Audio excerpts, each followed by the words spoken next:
Hey everybody, I've got an incredible force to show you today. It is my favorite by far. I call it the gravity force. And it's recently been my go-to card force. So here's what it looks like. I'm going to give the cards a couple cuts and shuffles. And I'm going to have you, the spectator, select any card by just touching one. Alright, so let's say you touch this card right here. Alright, I can ask, you change your mind, I can go a little farther. So this card maybe, or this card. So basically you're just going to select a card. I'm going to show it to you. And you can see, I haven't looked at it yet. I'm not holding any breaks. And just by looking into your eyes, I can see that your card was the Six of Spades. So like I said, this is my favorite force, and that is for the simple reason that it doesn't look like a force. It looks like I'm having a spectator select a card completely freely, and really, I know exactly what the card they're picking, because it is a card force. I am forcing them to pick a previously selected card. So let me show you what it looks like.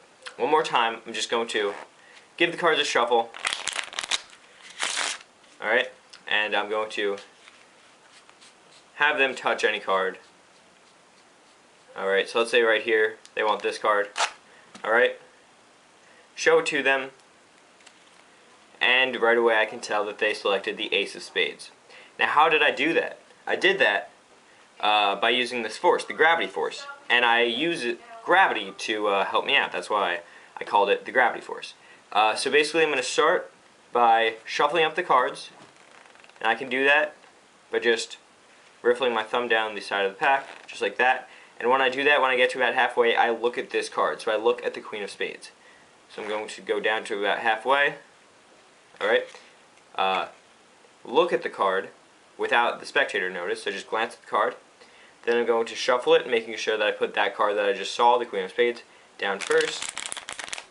I'll shuffle the cards. I can do a cut.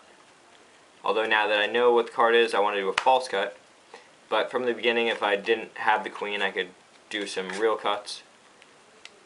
But anyways, I have my card located. I have it on the bottom. And now I'm all ready to go. I'm going to take my right hand, if you're a righty, left if you're a lefty. My right hand, I'm going to put my fingers on the bottom, so touching the bottom card. And I'm going to take my thumb and put it on the top. I'm going to hold it just like this. And I'm going to tilt it so it's perpendicular to my left hand. And by doing that and easing up on the pressure that I am applying with my right hand and lifting up the two cards, the top and bottom cards, will kind of slide off, you can see.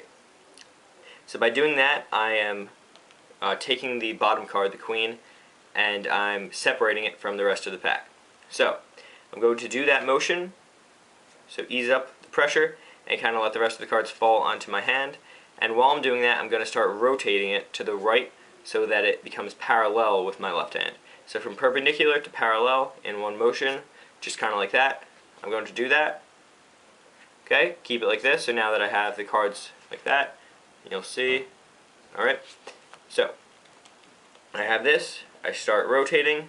Now I'm going to take my left hand and start fanning the cards out just like that and pushing with my left thumb, pushing the cards out.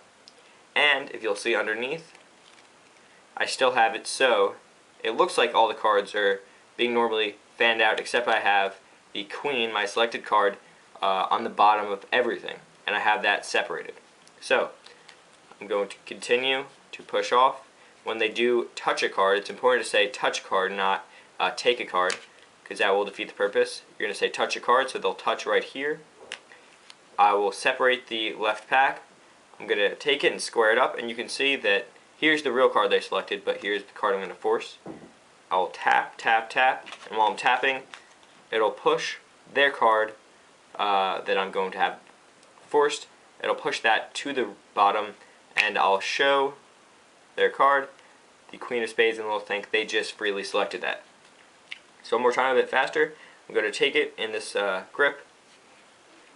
I'm going to get it to the bottom, have them touch a card, pull out, tap it to square it, show them their card. So basically what you want to do, you want to have their card, whatever you want to force, on the bottom. So once you have that, you need to memorize that, of course, and you can go right into it. It's very fast. All you have to do is do this motion, and that's the real secret to it. You just want to get that motion down so it doesn't look too obvious. So the faster and more fluidly you can get that down, the better. So, have their card, and you can tell right away that they have selected the 7 of hearts. It's a very useful force. I use it all the time. If you have any questions about this, just comment. I'll be happy to answer. Remember to like Tags Magic on Facebook and follow me on Twitter for important updates. Today I will actually be updating Facebook and Twitter about the date for contest number 3. So if you want to find out before everybody else when contest number 3 is, remember to check out Facebook and Twitter. So thanks for watching, and I'll see you next time.